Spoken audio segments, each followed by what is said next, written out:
नमस्कार मंडळी. या कलियुगात किती पैसा कमवावा म्हणजे माणूस श्रीमंत समजावा.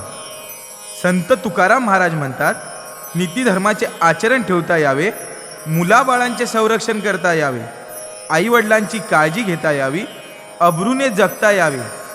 हा एवढा इतका पैसा जवळ असला की मनुष्य श्रीमंत समजावा.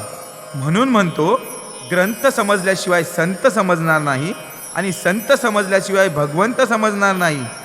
आणि शेवटी हरिनाम, हरिभजन, हरिकीर्तन, नामस्मरण या कलियुगात आपल्या कामी येईल.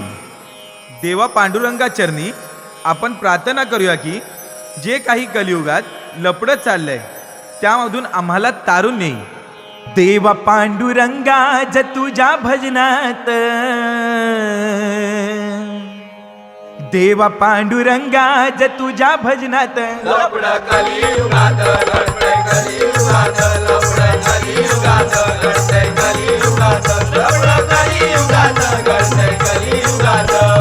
देवा पांडुरंगा तुझ्या भजनात, देवा पांडुरंगा तुझ्या भजनात, लपडा कलियुगात घडतंय, कलियुगात लपडा कलियुगात घडतंय, कलियुगात लपडा कलियुगात घडतंय, कलियुगात.